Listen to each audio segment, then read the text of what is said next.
the doctor writes an order for 30 grams of a drug. The available vial of the drug has a dosage strength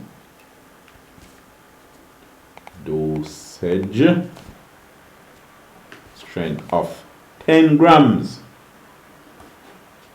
in every 50 milliliters. How much of the drug should you give to the patient? So you're going to find out how many milliliters you're going to need to give to the patient. All right. Now let us see. You have 30 grams, right? And then you have 10 grams per 15 milliliters. Now, if you just multiply these, then grams will cancel gram. That will multiply gram. So you have gram squared divided by milliliters. You don't want that, right?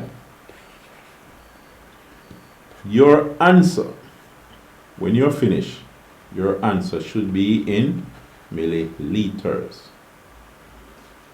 So now, what do? Well, you find the reciprocal of the 10 gram per milliliter business you have. So the 10 gram should come down here, and the 15 milliliters should come up here. So that grams will cancel gram and leave only milliliters alone, right? So what you have there now is going to be 30 times 15 milliliters divided by 10. See that?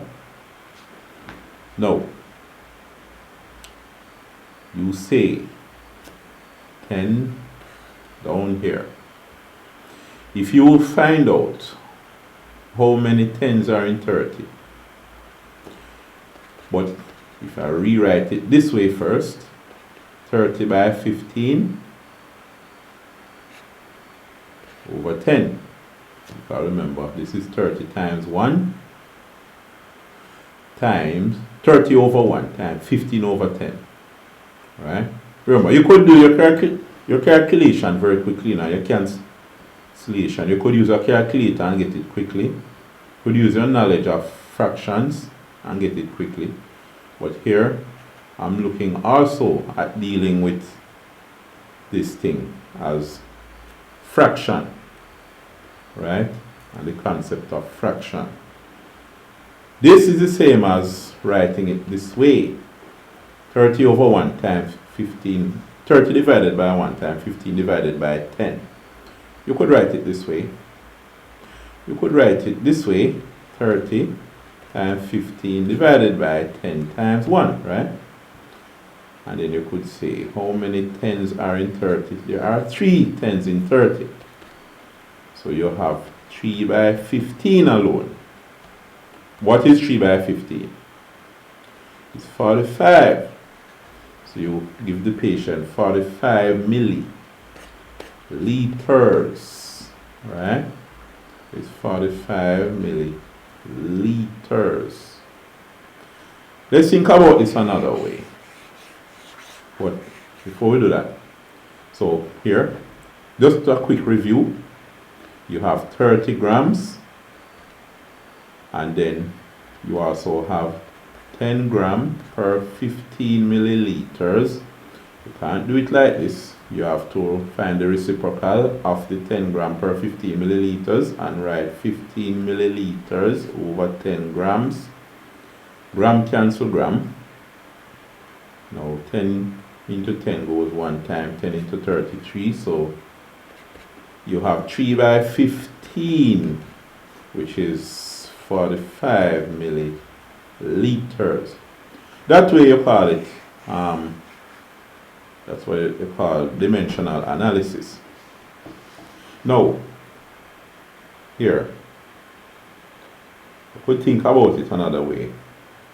The patient needs 30 grams. The vial bottle, it has 10 grams for every 15 milliliters. That means for every 1 milliliter, how many grams does it have?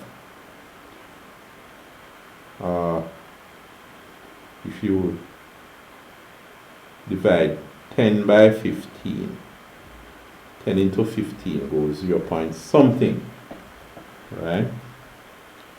If we use a calculator and put 10 over 15, 10 divided by 15, you're going to have 0.667 to 3 decimal places. 0.667 to 3 dp, grams per milliliter. You don't necessarily have to write this rounded off either. You could say 0.6 repeated, and sometimes it will this to show that the 6 repeat, right? That's another way you could write it. So here now, 0.6 gram for every milliliters. Now let's drop the milliliter for a while and say you have 30 grams, right? Now, how many 0.6 gram do you have in 30 gram? How many? You divide again. So using our calculator, so we had the 0.6 on the old calculator, so let's put it there. If you put 30, you want to find out how many of the available grams are in the grams that the patient should get. You have 44.9, call it 45. It's 45. So it's 45 grams. Not 45 gram. Gram would cancel gram.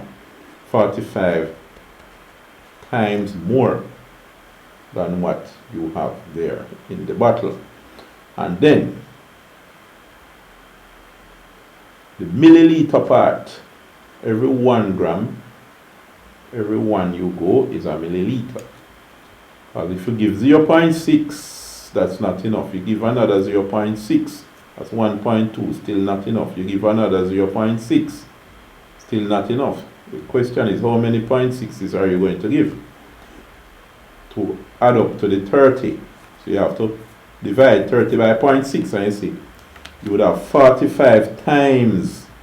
There are 45 0.6s that you're going to have to give to add up to 30, and then you see that for every one of those is a milliliter. So it's 45 milliliters.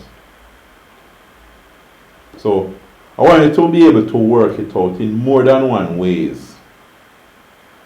Because if you learn one way, for example, by dimensional analysis alone, right, you might make a mistake, and then somebody else who learned it more than one way look at it and say, but wait, hold on, why does that number seem to be so large or so small? I'm feeling that something is not really right here. And you look at another way and get another figure and say, but wait, something was wrong. And then you could retrace your steps to see where the mistake was, right? Also, another good thing I could do is use artificial intelligence like ChatGPT or so. Put this question in there and it gives the answer, right? So these answers could be given using artificial intelligence. So it is good that you have an understanding of it in more than one way, so that you can know whether a mistake was made in calculating it or not. But anyway, that will be it for now. I'll see you in the next video.